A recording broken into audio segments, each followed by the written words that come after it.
매일 30초로 건강을 지키는 소금물 가글의 놀라운 효과. 여러분, 혹시 아침에 잠에서 깨자마자 가장 먼저 하시는 일이 뭔가요?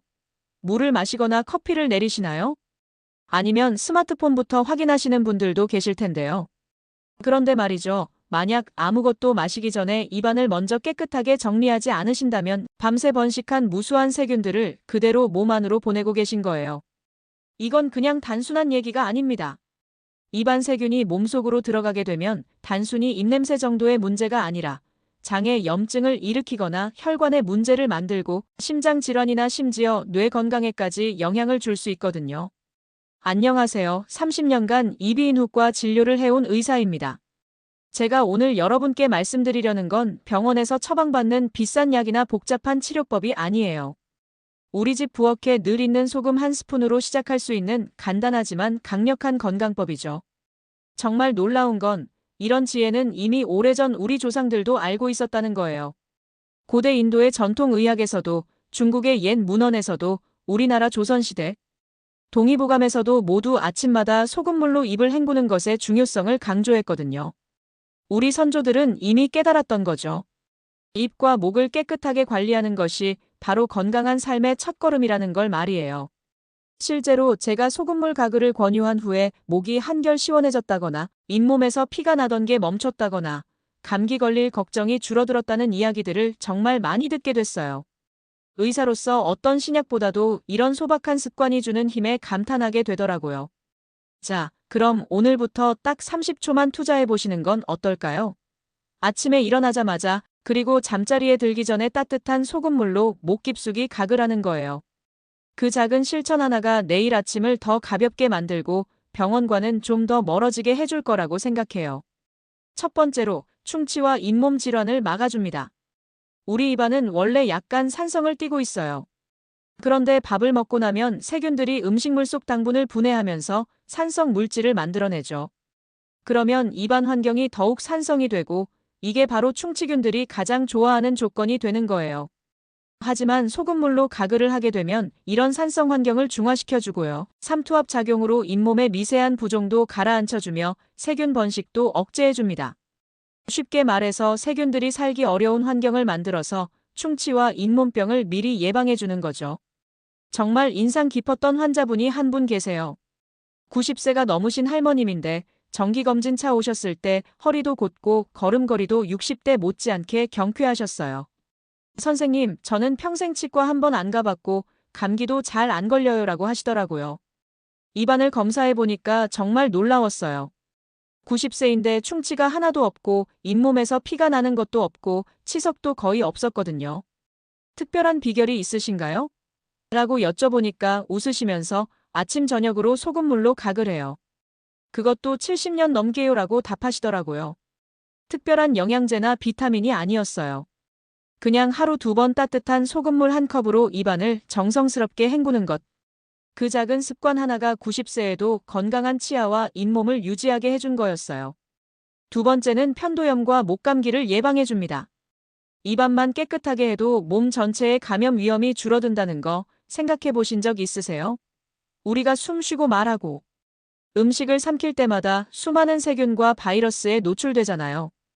특히 목구멍 안쪽에는 외부에서 들어오는 세균들을 막는 편도라는 방어막이 있어요. 그런데 이 편도가 너무 많은 세균 공격을 받으면 서서히 부어오르면서 염증이 생기게 되죠. 그게 바로 편도염이고요. 편도염은 단순히 목만 아픈 게 아니라 고열과 온몸이 쇠약해지는 증상도 가져올 수 있어요. 따뜻한 소금물이 목을 지키는 이유는 편도에 붙어있는 세균과 바이러스를 직접 씻어내고 삼투압 작용으로 편도의 부종을 가라앉혀주며 소금 자체의 살균력으로 남아있는 세균들까지 약화시키거든요. 결국 목감기나 인후염, 편도선 염증을 예방하는데 정말 큰 도움이 되는 거죠. 76세 김할머님 같은 경우는 매년 겨울만 되면 목이 부어서 음식 삼키기도 힘들어지셨어요. 편도선이 붓고 열이 나서 결국 항생제까지 드시며 고생하셨는데요. 제가 조심스럽게 소금물 가글을 권해드렸고 그해 겨울을 무사히 넘기셨어요. 세 번째는 비염과 콧골이를 완화시켜줍니다. 비염이나 콧골이로 고생해보신 분들은 아실 거예요. 단순한 불편함이 아니라 숨쉬기조차 힘들어지고 밤새 뒤척이면서 깊은 잠을 못 자는 고통이라는 걸요. 이런 증상들도 아침 저녁 소금물 가글만으로 상당히 완화될 수 있어요. 왜냐하면 코와 목이 하나로 연결되어 있거든요.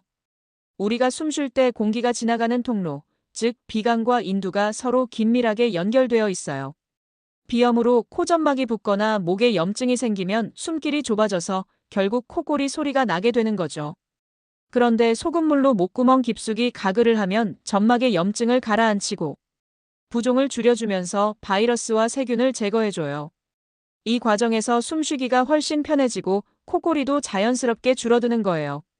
실제로 미국 오하이오 주립대 연구팀에서 생리식염수 가글을 꾸준히 실천한 그룹이 일주일 만에 코골이 횟수가 평균 17% 감소했다는 의미 있는 결과를 발표하기도 했어요. 단순히 입안을 씻는 게 아니라 목 뒤편, 비인두 부위까지 깨끗하게 관리했을 때 호흡이 원활해지고 수면의 질이 향상된다는 사실을 과학이 증명해준 셈이죠. 네 번째는 입냄새를 없애고 침 분비를 늘려줍니다. 입냄새, 생각보다 많은 분들이 고민하고 계시는 문제예요. 특히 아침에 일어났을 때 입안이 끈적끈적하고 텁텁한 느낌이 드는 것. 이건 단순히 기분 나쁜 것을 넘어서 세균이 많이 증식했다는 신호거든요. 혀 표면에 끼는 백태, 그 안에는 단백질을 분해하는 세균들이 숨어 있어요. 이 세균들이 만들어내는 가스가 바로 입냄새의 주범이에요. 소금물은 혀 표면에 끼어 있는 백태를 부드럽게 녹여주고 세균 번식을 억제하며 입안을 촉촉하게 유지해서 침 분비를 촉진시켜줘요. 침은 최고의 천연 살균제거든요. 침샘이 활성화되어 침 분비가 늘어나면 입안의 세균도 자연스럽게 줄어들어요. 74세 김할아버지 같은 경우는 나이가 들면서 밤마다 코골이 소리가 커지고 아침이면 머리가 무겁고 입이 텁텁해지는 증상에 시달리셨어요. 손주들이 장난스럽게 할아버지 코골이 소리가 너무 커요라고 놀리기도 했고요. 이에 위축되어서 저를 찾아오신 후에 하루도 빠짐없이 생리식염수로 입과 목구멍을 깊게 헹구시고 가끔 코 세척도 함께 하셨어요. 소금물 가글을 시작하고 나서는 코골이와 입냄새에 대한 스트레스가 사라지시면서 손주들한테도 이제 가까이 가서 뽀뽀도 하고 같이 놀아주시는 등 자신감이 생기셨어요. 아침에 일어났을 때 입안이 산뜻하고 식사 후에도 입안이 깔끔한 느낌. 이런 작은 변화가 하루를 얼마나 가볍게 만들어주는지 몸소 체험하신 거죠. 다섯 번째, 가장 중요한 건 입속 세균이 혈관과 뇌까지 위협한다는 겁니다. 여러분, 우리는 하루에도 수없이 많은 세균과 바이러스에 노출돼요. 그 출입문이 바로 입이거든요. 입속 세균이 단지 충치나 잇몸병만 일으킨다고 생각하기 쉽지만 실제로는 그보다 훨씬 무서워요. 입안 세균이 혈관을 타고 온몸을 돌아다니면서 전신 염증을 일으키고 심혈관 질환, 뇌졸중, 심지어 치매까지 유발할 수 있다는 사실 알고 계셨나요? 진료실에서 만났던 68세 정할아버지 이야기를 들려드릴게요. 평소에 씩씩하고 건강하시던 분이었는데 어느 날 갑자기 가슴을 부여잡고 쓰러져서 응급실에 실려오셨어요. 심근경색이었죠. 검사 결과 혈관 안에서 염증을 유발한 주범이 입속 치주염 원인균이라는 사실이 밝혀졌어요. 할아버지는 충격을 받으셨죠. 입속 세균이 이렇게 무서운 줄 몰랐어요 라고 하시면서요. 그때부터 매일매일 소금물 가글을 실천하셨어요. 아침에, 외출 후에, 식사 뒤에, 잠들기 전에 하루 4번. 그리고 지금은 심장도 혈관도 입안도 모두 건강을 되찾으셨어요. 컵 하나 소금 한 줌으로 내 심장을 지킬 줄은 몰랐어요 라고 하시더라고요. 올바른 소금물 가글 실천법. 정할아버지께서 실천하신 하루 4번 가글 습관, 여러분께도 그대로 권해드리고 싶어요. 첫 번째, 아침에 눈 뜨자마자 마이너스 밤새 입안에 쌓인 세균을 삼키기 전에 깨끗이 씻어내야 해요. 이걸 바로 양치질하면 오히려 세균을 잇몸 밑으로 문지르는 꼴이 될 수 있어요. 아침 소금물 가글은 하루를 가볍고 상쾌하게 여는 열쇠예요. 가글 후 20-30분 후에 양치하면 가장 안전해요. 두 번째, 외출하고 돌아온 직후 마이너스 손을 씻듯이 입안도 씻어야 해요. 버스 손잡이, 엘리베이터 버튼, 사람들과의 대화. 우리는 모르는 사이에 세균과 바이러스를 계속 접하게 되거든요. 외출 후 소금물 가글은 보이지 않는 침입자를 막아주는 방패예요. 세 번째, 식사 후에는 30분 기다렸다가 양치하시고 그 다음에 소금물로 입안을 다시 부드럽게 씻어주시면 돼요. 음식을 먹고 바로 양치하면 치아 범랑질이 약해진 상태에서 손상을 입을 수 있거든요. 그래서 식후 30분은 기다려야 해요. 네 번째, 잠들기 전 마이너스 밤에는 침 분비가 줄어들어서 입안이 쉽게 건조해지고 세균이 번식하기 좋아져요. 잠자기 전 소금물 가글은 밤새 입속을 깨끗하고 건강하게 유지해줘요.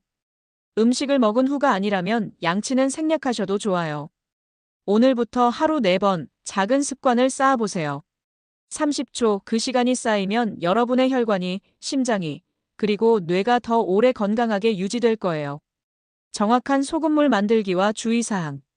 소금물 가글을 하세요라고 말씀드리긴 하지만 막상 어떤 소금으로 어떤 비율로 해야 하는지 궁금해하시는 분들이 많아요. 그래서 진료실에서 제가 직접 환자분들께 알려드리는 방법을 정리해드릴게요. 그냥 집에 있는 소금 써도 되나요? 라고 많이 물어보시는데요. 조심스럽게 답하자면 아니에요. 소금물 가글은 우리 입속 아주 여린 점막에 직접 닿는 거라서 정말 좋은 소금을 써야 해요. 제가 가장 추천드리는 건 히말라야 핑크솔트예요. 칼슘, 마그네슘, 칼륨 같은 미네랄이 풍부하게 들어있어서 입안 점막을 부드럽게 보호해주거든요. 그리고 민감한 목구멍까지 가글해도 따갑거나 쓰라린 느낌이 거의 없어요. 만약 없다면 가정용 고운 천일염을 사용하세요.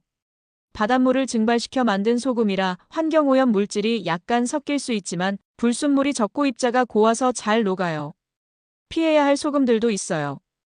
요오드 첨가 소금은 쓴맛과 점막 자극 가능성이 있고요. 굵은 소금은 녹는데 오래 걸리고 입안에 거칠게 남아요. 가공 소금은 방습제 등 첨가물이 들어간 소금이라 피해야 해요. 이제 소금을 골랐다면 물과 소금의 비율도 정확해야 해요. 물의 양은 종이컵 1컵 기준으로 180-200ml, 소금의 양은 작은 티스푼으로 2번 약 4지이에요.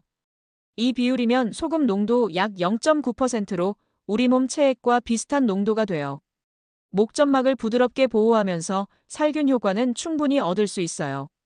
물 온도는 손등에 떨어뜨려 봤을 때 미지근하다고 느껴지는 온도, 약 30-40도로 해주세요. 너무 뜨겁지도 너무 차갑지도 않아야 입안 점막이 놀라지 않고 편안하게 가글할 수 있어요. 전자레인지에 10-15초 정도 데우면 적당해요. 가글 방법과 주의사항. 이제 가글 방법과 가글 후 반드시 지켜야 할 것들을 안내해 드릴게요. 먼저 소금물을 입에 머금고 입안을 부드럽게 헹궈요. 고개를 살짝 뒤로 젖히고 아 소리를 내면서 목 깊숙이 가글하세요. 최소 30초 이상 가글을 유지해 주세요. 가능하면 30-40초 정도 입안, 목구멍, 인후 깊은 곳까지 소금물이 닿아야 세균과 바이러스를 확실히 제거할 수 있어요. 그리고 부드럽게 뱉어내세요. 절대 삼키지 마시고요. 가글 직후에는 20분 동안 물, 커피, 음식 섭취를 삼가세요. 소금물의 살균막을 유지하기 위해서예요. 가능하면 가글한 후 입안에 남은 소금 성분을 자연스럽게 침으로 녹여내세요. 이 20분이 가글 효과를 2배로 만들어줘요. 혹시 매번 소금물 만들기 귀찮은데 다른 방법 없을까요? 라고 생각하실 수도 있을 텐데요. 있어요. 그럴 때는 약국용 의약품인 생리식염수를 활용하시면 돼요. 단, 약국에서 판매하는 의약품 생리식염수만 사용하세요. 마트나 인터넷 제품은 보존제가 들어있어서 입안에 적합하지 않아요. 병을 열면 세균 번식으로 2일 안에 모두 사용해야 하고요. 사용법은 소금물과 똑같아요. 컵에 덜어서 미지근하게 데워서 30초 동안 목 깊숙이 가글하세요. 입구가 입술에 닿았다면 바로 폐기하세요. 생리식염수는 바쁜 날, 외출 중, 여행 중에 아주 편리한 보조수단이 될 수 있어요. 상황별 맞춤 소금물 조합. 기본 소금물 가글만으로도 충분히 건강에 큰 도움이 돼요. 하지만 환자분들의 상태를 보다 세심하게 살펴보면 가끔 조금 더 맞춤형으로 보완해줄 필요가 있어요. 진료실에서 제가 실제로 추천드렸던 6가지 특별한 조합을 소개해드릴게요. 작은 한 방울, 한 꼬집이 생각보다 큰 변화를 만들어낼 수 있거든요. 목이 쉽게 붓고 환절기만 되면 기침이 시작되는 분들에게는 생강 소금물을 추천해요. 따뜻한 소금물 한 컵에 신선한 생강즙 한 방울만 넣으세요. 생강 속 진저롤, 쇼가올 성분이 점막 염증을 완화하고 붓기를 줄여줘요. 처음엔 조금 맵게 느껴질 수 있으니 정말 한 방울만 살짝 떨어뜨리세요. 단 음식을 좋아하거나 입안이 산성으로 쉽게 변하는 분들에게는 베이킹소다, 소금물을 추천해요. 소금물 한 컵에 베이킹소다를 칼끝만큼 살짝 넣으세요. 식사 후 산성화된 입속 환경을 빠르게 중화시켜서 충치를 예방해줘요. 너무 많이 넣으면 거품이 생기고 불편하니까 보이지 않을 정도로 소량만 넣으세요. 감기에 자주 걸리거나 기관지가 약한 분들에게는 프로폴리스 소금물을 추천해요. 소금물 한 컵에 약국용 프로폴리스 액상 한 방울을 넣으세요. 프로폴리스는 강력한 천연 항균, 항바이러스 물질이거든요. 입속 세균 번식을 억제하고 면역력을 높여줘요. 쓴맛이 강할 수 있으니 처음에는 아주 소량, 반방울로 시작하세요. 입냄새가 고민이시거나 구강세균을 더 강하게 억제하고 싶은 분들은 녹차 소금물을 사용해보세요. 소금물 한 컵에 진하게 우린 녹차 한 숟가락을 넣으세요. 녹차의 카테킨 성분이 입속 세균 번식을 억제하고 구취를 줄여줘요. 입안이 자주 헐거나 잇몸이 약해진 분들에게는 알로에베라 소금물이 좋아요. 소금물 한 컵에 100% 천연 알로에베라 겔 한 방울 넣으세요. 점막을 부드럽게 보호하고 상처 회복을 빠르게 도와줘요. 알로에베라는 반드시 천연 제품을 사용해야 해요. 목이 따끔거리거나 자꾸만 간질거리는 분들에게는 꿀 소금물을 추천해요. 소금물 한 컵에 천연 벌꿀 한 방울 넣으세요. 꿀의 항균 성분이 소금물 효과를 강화하고 목 통증을 빠르게 진정시켜줘요. 시중에 파는 설탕 가공 제품 말고 100% 천연 벌꿀을 사용하세요. 6가지 조합 모두 기본은 같은 따뜻한 소금물이에요. 거기에 내 몸 상태에 맞게 한 방울, 한 꼬집만 더하는 거죠. 중요한 건 양을 욕심내지 않는 거예요.